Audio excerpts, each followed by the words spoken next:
आजच्या कृषी क्षेत्रातील मोठ्या बातम्या, शासनाच्या घोषणा, अनुदानातले बदल, खरेदी धोरणे आणि बाजारभावांमधील हालचाल सर्व काही तुम्ही पाहणार आहात या व्हिडिओच्या माध्यमातून। मनरेगाचे 1300 कोटी 8 दिवसात वितरित होणार। गायगोठा, वृक्ष लागवड, सिंचन विहीर, लाभार्थ्यांना दिलासा। रोजगार हमी योजनेमध्ये एका गावामध्ये 20 पेक्षा अधिक कामांना मंजुरी दिली जात नसल्याने अनेक कामे थांबलेली आहेत। त्यामुळे तात्काळ रोजगार हमी योजनेअंतर्गत वैयक्तिक कामांवर घातलेली 20 कामांची अट रद्द करावी। तसेच घरकुल, वृक्ष लागवड, गायगोठा, सिंचन विहिरींचे अनुदान तात्काळ वितरित करावे। एक जॉब कार्ड लाभार्थ्यांना 7 लाख रुपयांपर्यंत घातलेली मर्यादा वाढवावी। अशा मागण्यांसाठी बाबुराव ढोणे आदी शेतकऱ्यांनी नागपूर विधानसभेसोबत कडाक्याच्या थंडीत यशवंत स्टेडियमवर 3 दिवस आमरण उपोषण केले होते।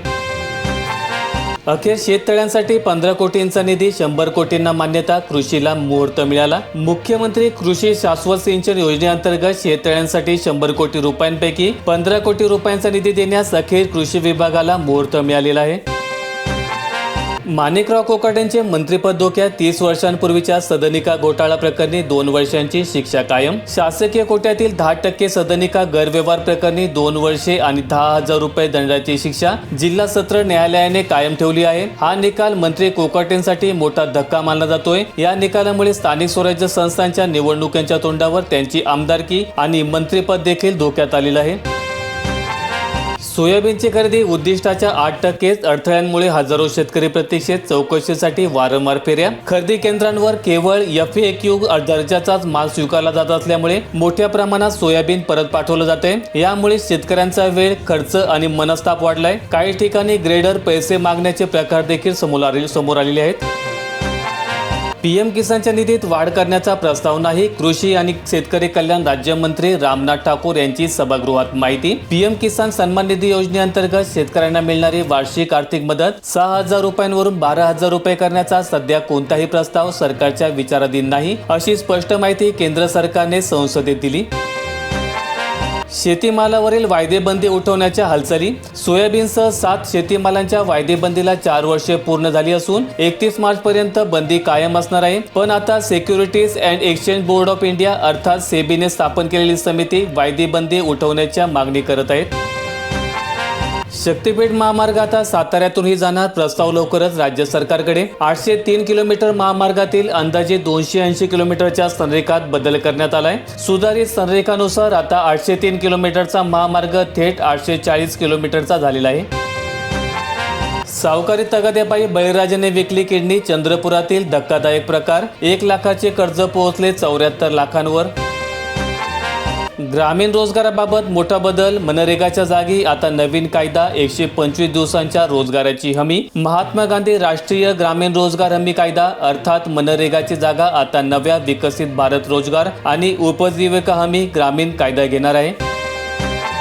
पुणे जिल्ह्यात सामूहिक रजा आंदोलन, संबंधित महसूल कार्यालयांमध्ये कामकाज पूर्णपणे ठप्प, सर्वसामान्य नागरिकांना फटका। 4 तहसीलदार, 4 मंडळ अधिकारी आणि 2 तलाठ्यांवर कारवाई। वर्धा जिल्ह्यातील ग्रामीण आरोग्यासाठी 159 कोटी, पालकमंत्री डॉक्टर पंकज भोयर यांची माहिती। आरोग्य यंत्रणा सक्षम होण्याचा त्यांना विश्वास।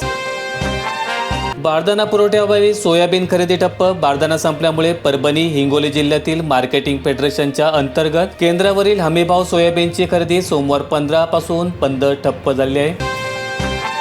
पंढरपुरी म्हशीला 50% अनुदानाची मागणी, मुख्यमंत्र्यांनी मान्य केली। हिवाळी अधिवेशनमध्ये मुख्यमंत्री देवेंद्र फडणवीस यांच्याकडे गोव्याच्या धर्तीवर महाराष्ट्रातील पंढरपुरी दुधाळ म्हशीला 50% अनुदान देण्यात यावे, तसेच पशुखाद्य आणि पालनासाठी अनुदान द्यावे अशी मागणीचे निवेदन शिवा संघटनेचे जिल्हाध्यक्ष राजाभाऊ भिंगेंच्या नेतृत्वाखालील शिष्टमंडळाने दिले होते। त्याला मुख्यमंत्री देवेंद्र फडणवीस यांनी तात्काळ मंजुरी दिली। विदर्भ आणि मराठवाड्यातील 19 जिल्ह्यांना GR लागू झालाय। लवकरच सोलापूरसह उर्वरित महाराष्ट्रात सुद्धा लागू होईल, असं आश्वासन मुख्यमंत्री देवेंद्र फडणवीस यांनी दिले।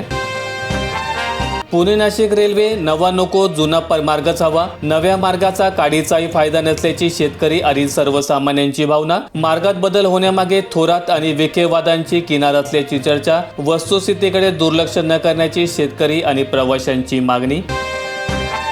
सोयाबीनचे 7,71,70,000 रुपयांचे चुकारे अदा। राज्य सहकारी पणन महासंघाअंतर्गत परभणी आणि हिंगोली जिल्ह्यातील 10 केंद्रावर हमी भावाने खरेदी केलेल्या सोयाबीन पोटी 912 शेतकऱ्यांना चुकारे अदा करण्यात आलेले आहेत।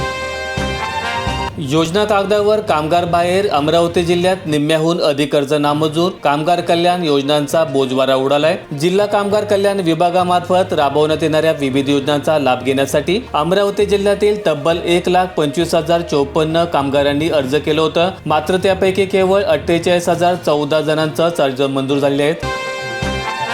खरीप ई पीक पाहणीसाठी अखेरची संधी. गाव पातळीवर विशेष मोहीम. ऑफलाईन पीक पाहणीचे आदेश. प्रत्यक्ष स्थळ पाहणी आणि पंचनामा करताना शेतकऱ्याने हंगामात वापरलेले बियाणे तसेच खते खरेदी केल्याच्या अधिकृत पावत्या समितीकडून तपासल्या जातील. तसंच मागच्या वर्षाच्या खरीप हंगामाची नोंद आणि स्थानिक चौकशी करूनच पिकांची अधिकृत नोंद 7/12 उतार्यावर केली जाईल. आणि या कामासाठी प्रत्येक गावात विशेष समिती स्थापित करण्यात येणार असून मंडळ अधिकारी ही या समितीचे अध्यक्ष असतील, तर तलाठी, ग्रामसेवक आणि कृषी सहाय्यक हे सदस्य म्हणून काम पाहतील. शेतकऱ्यांसाठी दिलासा. गोपीनाथ मुंडे अपघात विमा योजना आता पूर्णपणे ऑनलाईन. मदत थेट खात्यात. महाडीबीटी पोर्टलवरून गोपीनाथ मुंडे शेतकरी अपघात सुरक्षा सानुग्रह योजना या अंतर्गत शेतकरी कुटुंबांना थेट बँक खात्यामध्ये अनुदान वितरित होईल. लग्नाच्या मुहूर्तांसाठी 1.5 महिन्यांची प्रतीक्षा. खरमास आणि शुक्र असल्यामुळे जानेवारी अखेर शुभमंगलला विराम. फेब्रुवारीमध्ये सर्वाधिक 12 मुहूर्त.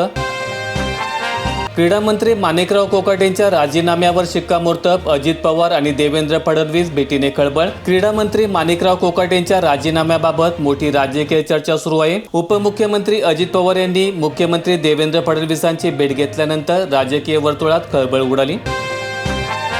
जालन्यात पोखरा योजनेमध्ये 2.5 कोटींची अनियमितता. घोटाळ्यातील दोषींवर फौजदारी गुन्हे दाखल करा. सुरेश गवळी यांची मागणी. व्हिडिओ आवडला असेल तर लाईक ठोका, शेअर करा आणि अशा दैनंदिन शेतकरी बातम्या अपडेट्स मिळवण्यासाठी सबस्क्राईब करून बेल आयकॉनचं बटन दाबा.